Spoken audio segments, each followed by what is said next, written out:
Assalamualaikum warahmatullahi wabarakatuh. Rahayu Rahayu Sagung Dumadi. Kisah tragis Sri Sultan Hamengkubuwono IV. Sri Sultan Hamengkubuwono IV adalah putra ke-18 Hamengkubuwono III. Nama aslinya Gusti Raden Mas Ibnu Jarot, lahir dari permaisuri Gusti Kanjeng Ratu Kencana pada 3 April 1804. Hamengkubuwono IV naik tahta menggantikan ayahnya pada usia 10 tahun, yaitu 1814. Karena usianya yang masih belia, pemerintahan Sri Sultan Hamengkubuwono IV didampingi oleh wali raja.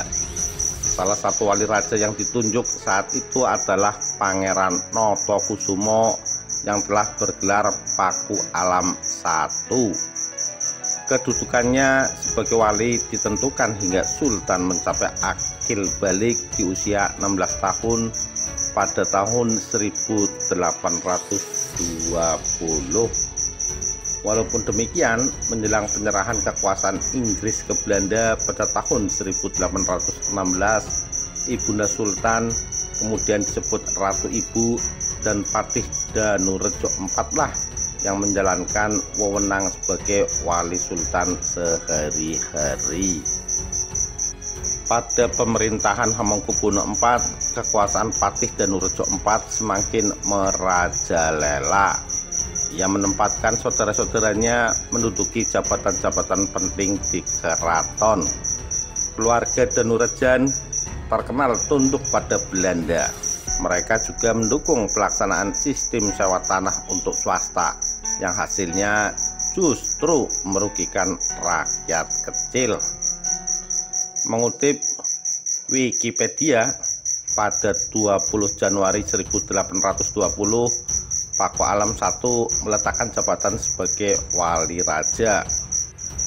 Pemerintahan mandiri Hamengkubuwono IV itu hanya berjalan 2 tahun karena ia tiba-tiba meninggal dunia pada 6 Desember 1823 saat sedang bertamasya. Sri Sultan Hamengkubuwono IV dimakamkan di Astana Besiaran Pajimatan Imogiri. Hamengkubuwono IV pun mendapat gelar Anumerta Sinuhun Jarot Sedo Besiar. Kematian Hamengkubuwono IV yang serba mendadak ini menimbulkan desas-desus ia tewas diracun ketika sedang bertamasya. Putra mahkota yang belum genap berusia 3 tahun diangkat sebagai raja, bergelar Hamengkubuwono V. Dalam situs kratonjogja.id disebutkan kedekatan Pangeran Diponegoro dengan adiknya Sri Sultan Hamengkubuwono IV digambarkan seperti Kresna yang mengajari Arjuna. Ketika sang raja dikhianati pada 22 Maret 1815, Pangeran Diponegoro sendiri yang menutupi mata adiknya dengan kedua belah tangannya. Kemudian dalam kitab Kedung Kebo dan Babad Ngayogyakarta disebutkan bahwa Pangeran Diponegoro sangat memperhatikan pendidikan sang raja. Tidak jarang dari Tegalrejo, Pangeran Diponegoro menemui Sultan belia untuk menceritakan kisah-kisah budi pekerti dari kitab Fatah Al-Mulk dan raja-raja khayali Arab maupun Syria. Sang pangeran juga sering membacakan naskah-naskah penting seperti Serat Ambia, Tajus Salatin, Hikayat Makutha Raja, serta Menak Babad Kraton, Arjuna Sasrobahu, Serat Bratayuda, dan Ramabhadra untuk mendukung pendidikan sang raja kecil ini. Ratu Ibu juga menunjuk Kyai Ahmad Ngusman kepada pasukan Suronatan dan Letnan Abbas perwira sepoi untuk mengajar baca Al-Quran dan baca tulis Melayu. kedekatan Pangeran Diponegoro dengan keraton mulai renggang ketika Patih Danurejo IV semakin menancapkan pengaruhnya di Kasultanan. Patih Danurejo IV mendukung sistem sewa tanah untuk swasta, praktek yang mengakibatkan kesengsaraan bagi penduduk kesultanan. Belum pernah sebelumnya pengusaha-pengusaha Eropa menjalankan usaha perkebunan yang besar seperti kopi dan nila hingga pada masa tersebut.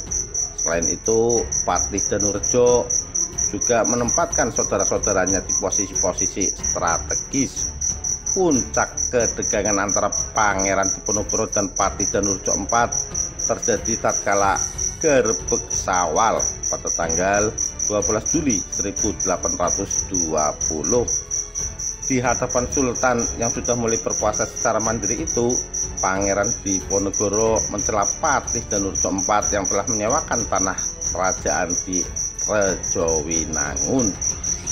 Hanya berselang 2 tahun sejak menjalankan pemerintahan secara mandiri, Sri Sultan Hamengkubuwono IV meninggal dunia. Di hari beliau wafat 6 Desember 1823, Sultan Hamengkubuwono masih berusia 19 tahun. Dalam beberapa catatan disebutkan beliau meninggal dunia setelah kembali dari kunjungan ke pesanggerahannya. Maka kemudian nama beliau dikenal sebagai Sultan Sedo Basiar. Sri Sultan Hamengkubuwono dimakamkan di Astana Besiaran Pajimatan Imogiri. Masa pemerintahan mandiri beliau yang hanya berjalan selama 2 tahun membuat segala kebijakan lebih banyak dikendalikan oleh Ratu Ibu, Patih Danurejo dan Belanda. Oleh karena itu bisa dimaklumi jika tidak ada karya sastra besar maupun seni yang dihasilkan pada masa Sri Sultan Hamengkubuwono IV. Namun demikian, terdapat 2 buah kereta yang saat ini ada di Museum Keraton Yogyakarta, yaitu Kyai Manik Retno dan Kyai Jolodoro yang merupakan peninggalan Sultan Hamengkubuwono IV. 2 buah kereta kecil tersebut dirancang untuk kebutuhan pesiar yang sering dilakukan oleh Sri Sultan. Demikian kisah tragis wafatnya Sri Sultan Hamengkubuwono IV. Sekian, terima kasih. Wassalamualaikum warahmatullahi wabarakatuh. Rahayu, Rahayu Sagung Dumadi.